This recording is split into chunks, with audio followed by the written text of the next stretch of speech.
Welcome to Thoughts Roundup.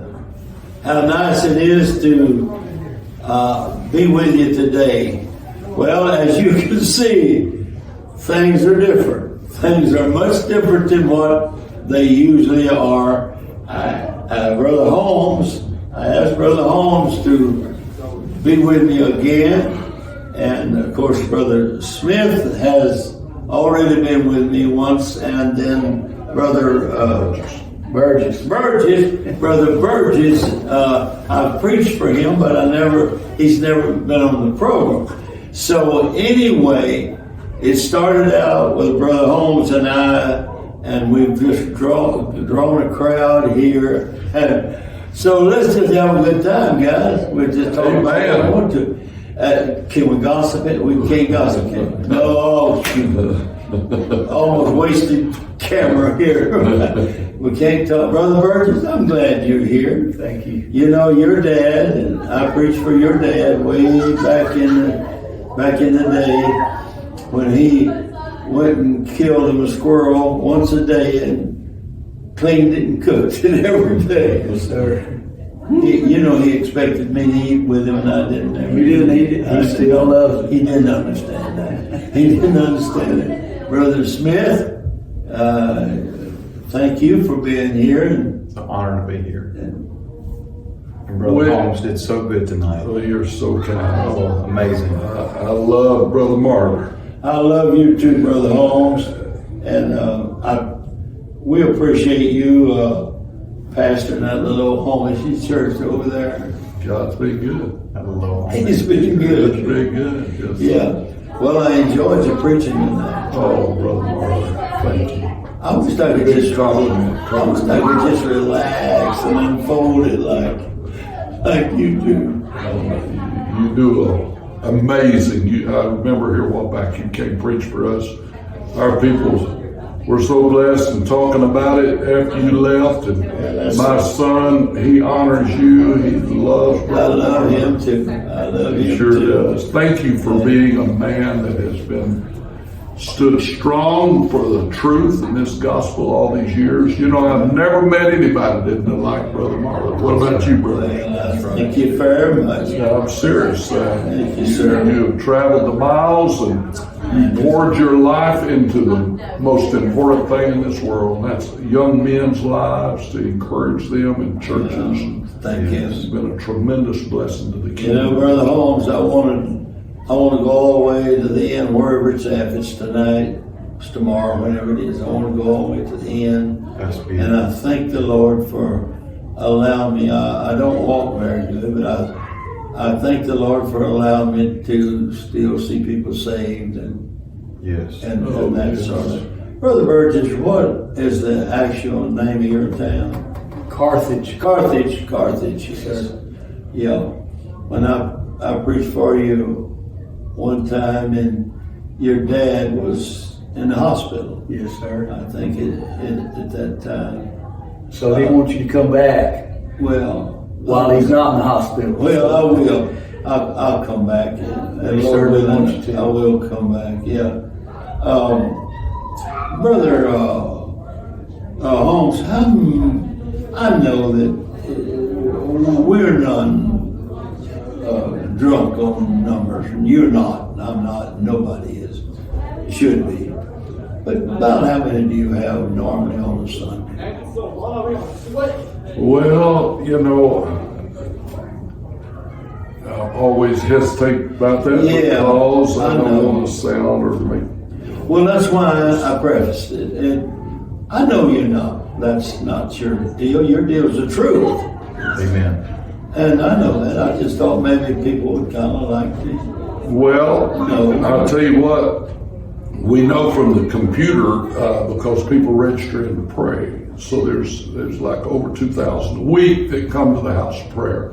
And then our school, we've got, if you include those numbers, it's over 4,000 because there's 439 students in the school. So, and we don't take any outsiders. They have to come to church faithfully. So we don't let nobody in that they get really dismissed from school and they don't stay faithful. Well, when I was there one time, I don't remember if I was preaching for you or we just visiting. Seemed like we was just visiting. You showed me the other property that you have across the highway. Yes, sir. Have y'all done anything to it or with We're getting closer. You know, brother, I had such a miracle. I was dealing with an engineer and he said, Brother Holmes, just leave the wetland alone and work around it. Yeah. And he said, you got 163 acres. There's plenty of room. Yeah. I told him, I said, Mr. Marler was his name. He's a Church of Christ. He's a great friend. Must have been a good man if he's Marler. Yeah, that's right. You're right. It's Mike Marler. That's right. Marler Engineering. Yes, sir. And I told him, I said, let me tell you something, Mr. Marler. We will never give up. And we're going to put that church right in the middle of that wetland. We're not going to compromise. Yeah. I said, when God gets ready for us to move, I said, everybody will get out of our way. Yeah. About 2 weeks later, that Church of Christ called me back. He said, you must have some kind of connection. The Supreme Court ruled. Oh. I mean, it put handcuffs on those tree huggers.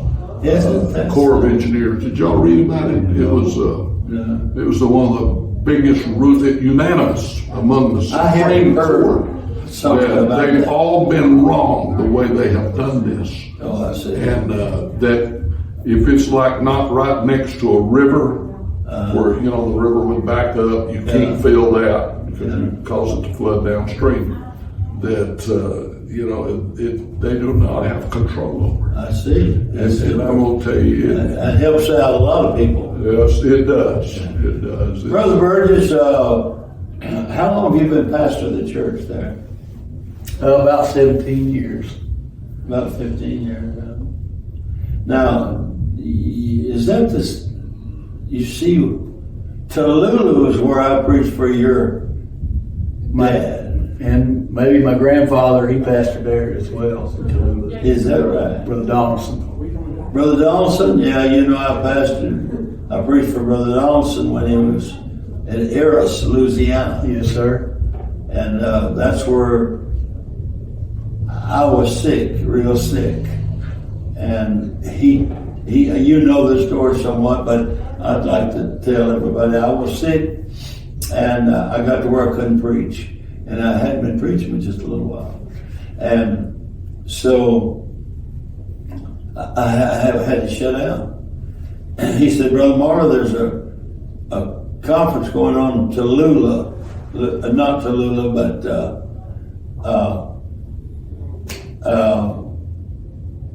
out from Columbia, Mississippi, Foxworth. Louisiana, Bogalusa. Bogalusa. Bible conference. Yeah, and he said, I want you to go to it. I said, Brother, I'm not able. He said, Brother Marler, I'm going to pay your way. If you can make it there, I want you to go. I'm going to get you a hotel. I want you to go. I feel you should go. And when I got there, Tommy Kraft was a youth leader. Can you believe Tommy Kraft was a youth leader? That's how long it's been. And I walked in, he said, OC, you're supposed to preach. I said, I can't.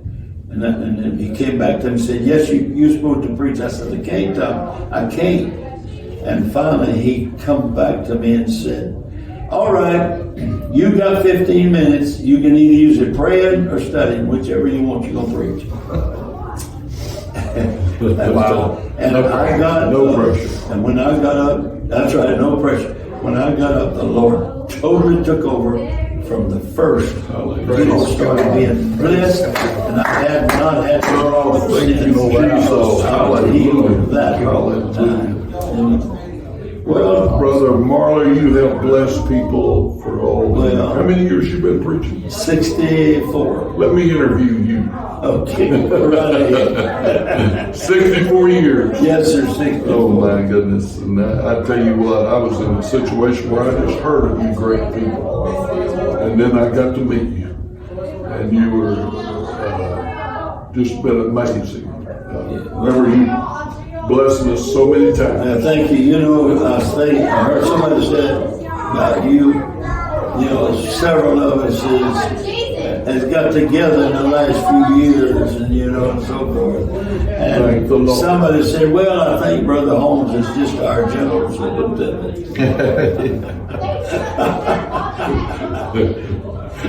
You caught me off guard on that one. Yeah, what you I got to think say? he's just our general superintendent. Well, listen, y'all. Pitiful. Has anybody got anything you just like to say? We'll never do this again, probably. Well, I tell you what, I appreciate these two great men, and I appreciate Brother Smith, the good work they're carrying on. I preached there when I was 16 years old for Peggy Richards. Wow. Oh, yeah. Yeah, sure did. Preached a weekend. I remember when she was evangelizing. She was amazing. I was driving a 1966 Mustang. My daddy bought it for me, brand new. Well, they just been made 1 year, right? I think they started in 64, 65. 65 and 65 and a half, because I got a new one. Okay. Wow. They were amazing cars. And then, Brother Burgess, I tell you what, we love you, appreciate you. I know y'all have suffered so much in the loss of this noble son. And to see y'all just square your shoulders up and keep fighting and pushing. Amen. Thank God for you. I want you to know I admire you, and you've been amazing knowing what you've been through, and your precious wife and family and all of y'all. Oh my goodness. I'm so glad that you said something about that. I didn't know if I should or not, but it'd be nice for everybody to keep praying for y'all, because you won't never not need prayer on a thing like that. Yes, sir. God bless y'all. I appreciate those words. Thank you. Well, I tell you what, I would like to just go on and on, but I know you got people to agree. He preached tonight so good, and people go on and touch him and so forth. But I thank y'all for being willing to just come. We had to kind of rope our brother over here. Yeah, we locked the door. We locked the door. We let him go. Yeah, Brother Smith, he took care of that, so he can't go out. Listen, folks, thank you for listening to us, and I'm sure that you will make a lot of comments on this particular video, or whatever you call it, program. And I love all y'all. Thank y'all for coming. It was our Thank honor. you. Thank you, Brother Bless you. Marler. Bless you. Appreciate and love you.